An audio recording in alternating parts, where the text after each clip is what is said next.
Okay, I have a question by Michael, and Michael is asking, what are the souls after they're being cleansed? What are they doing in Shamayim? And also, if it's the same thing between men and women. So I'll answer the short one first. Once the soul leaves the body, it doesn't make a difference if it's a man or a female. In essence, a soul of a female comes from a much higher source.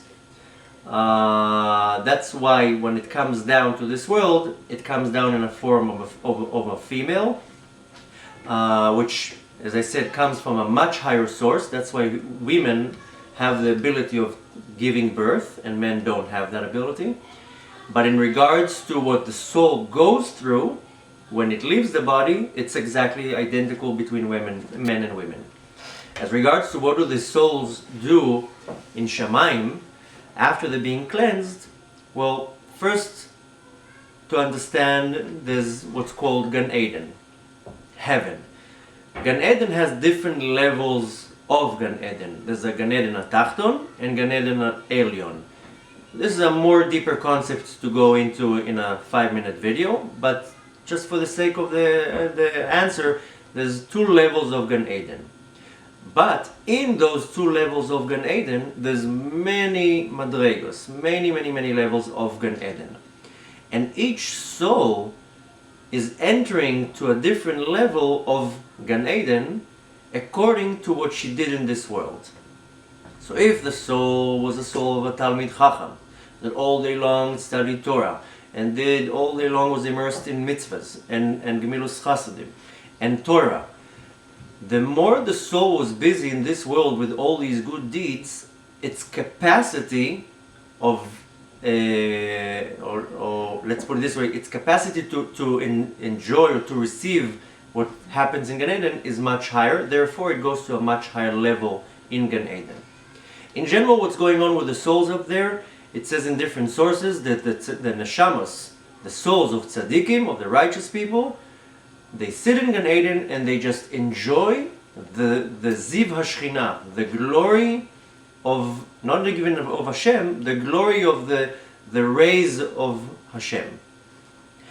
In my video, I'm telling about a part that, with the whole part with the light, and how I saw endless amount of information, and it resulted in a pleasure, a pleasure that cannot be described in words. Basically what I saw was like a glimpse of like a godly revelation. Godly revelation is defined in the language of Kabbalah as or, as light. That's a godly revelation. The godly revelation is basically the wisdom of God. The wisdom of God is beyond what our mind can understand in this world. And the souls of the tzaddikim, anyone who gets to Gan Eden is a tzaddik. Anyone who passes his cleansing process ends up in Gan Eden. It says in the Mishnah, "V'amech kulam tzaddikim." All the Jews are tzaddikim. So they all end up in Gan Eden. Each one according to the level what he can receive. Now, the more the person was involved, the more the neshama was involved in this world with Torah and good deeds and all the good stuff, its capacity to receive the godly light is much greater. Almost, for example, when a person, works his whole life and he saves every month a certain amount of money, at the end, after 50 years, he has a certain amount of money, he can buy something that is worth in that value of money. Versus a person who saved 10 times as much money, at the same end line, he can buy much more because he has much more money.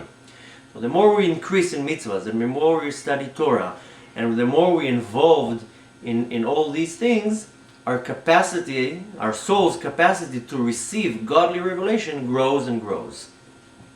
So, to answer the question in a short version is the souls of tzaddikim are sitting in Gan Eden and enjoying the glory of Hashem, which the glory of Hashem is Hashem's wisdom, the chokhmah of Hashem, which results in pleasure that is beyond any word to describe in our world. There's no such a thing in this world. There's no word, there's no way to describe the pleasure that the soul derives from the godly revelation it receives in Gan Eden.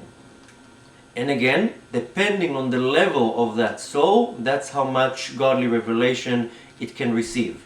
So if you take a simple person that came to Gan Eden, his soul, versus a big scholar, the scholar or the tzaddik will receive so much more because its capacity to hold more light is much greater. This is basically, in a nutshell, what the souls are doing after their cleansing process in Shamayim. Obviously, this is a very deep concept and can be studied in depth to much greater levels. There's, in what I said, many different levels. The souls in Gan Eden can actually rise to higher levels in Gan Eden. There's a whole concept that the soul can be go what's called into Nahar Dinu, when it's completely being washed off all that it knows, to be able to go into a higher level in Gan Eden.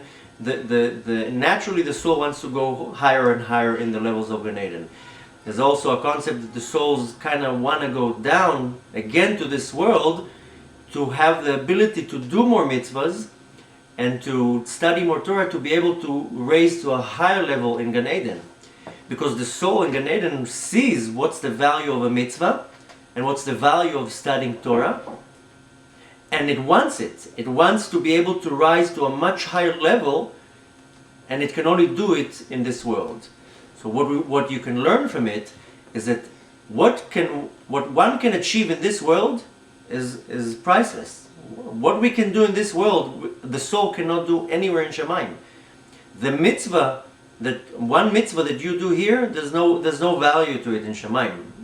So one should really value the time in this world, and every second be involved in good deeds, in mitzvahs, studying Torah.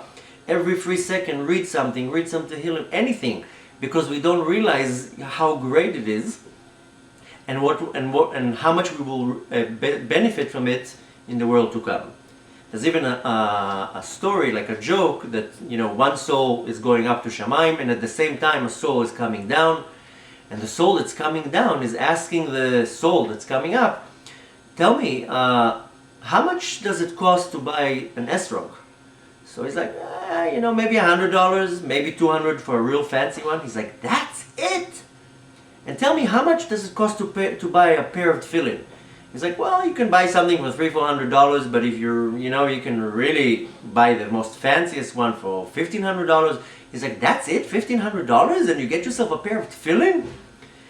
And he's like, yes. He's like, and how much does it cost to buy tzitzis? And how much does it cost to buy a yarmulke? And how much does it cost to buy Sefer Torah? And he keeps asking him all the mitzvahs, how much does this cost?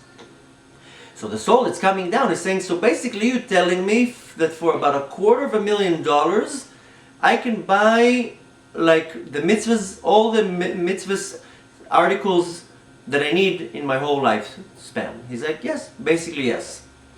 So the soul that's coming down is like, he's like, that's it? For such little money? You get like so much in Shamayim? So for such little work in this world, we cannot understand how great and how huge is the reward that we get in Shamayim. So the more we prepare ourselves in this world, the more we make our vessel, our soul is like a vessel of holding spiritual godly light. The more we cleanse our vessel in this world, the more we expand the vessel, the more we prepare our vessel in this world, which we can only do it in this world, the more we're able to receive in Gan Eden. Meaning godly revelations. Which, to sum it up, there's no words, I've been trying to figure out words, and not only me, anyone, there's no words to describe what it means to receive that godly revelation. What pleasure the soul derives from it. And this is not in the level that the soul is attached to God. It's just receiving the rays, the glory of Hashem. It's not even sitting attached to Hashem. So this is in a nutshell what the souls are doing in Gan Eden, and this should definitely affect anyone to program in his mind that every free second is valuable so much that one should just run all day long after mitzvahs and Torah and Masim Tovim. So hopefully this answers your questions. If you have any other questions, please feel free to ask. And until then, I'll see you in the next video.